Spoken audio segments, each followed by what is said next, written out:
Le grand voyage de Monsieur. Texte, Gilles Thibault. Illustration, Luc Melançon. Aux éditions Dominique et compagnie.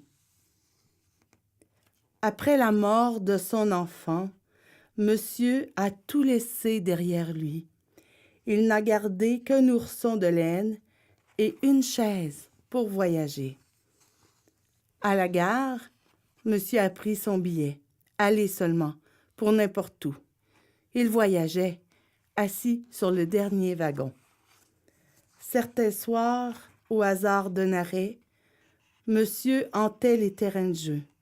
Il y fredonnait des berceuses plus douces que la brise. Il visitait les cirques.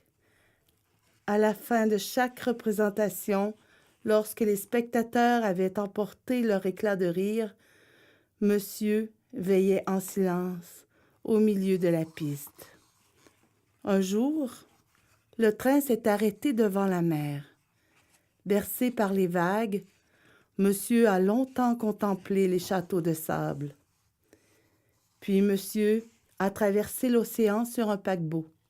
Chaque soir, au crépuscule, il se mêlait aux passagers qui regardaient l'horizon se perdre dans le ciel. Monsieur a fait le tour de la terre.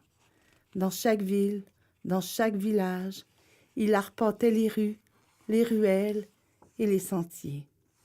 Des femmes, des hommes l'invitaient dans leur maison. Il y passait quelques heures, le temps de partager un sourire.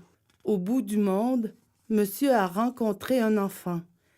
Ses larmes racontaient la guerre et la disparition de sa famille. L'enfant pleura 3 jours et 3 nuits sur les décombres de sa maison. Il n'y trouva qu'une poupée de chiffon. Monsieur découvrit une petite chaise de bois. Il la répara et la donna à l'enfant. Le petit posa sa chaise près de celle de Monsieur. Ensemble, ils écoutèrent le chant des oiseaux et le soupir du vent dans les feuilles. Monsieur prêta son ourson à l'enfant. Tout en caressant le museau de laine, le gamin raconta l'histoire de sa poupée. Depuis ce jour, l'homme et l'enfant voyagent ensemble, assis l'un près de l'autre, en se tenant par la main.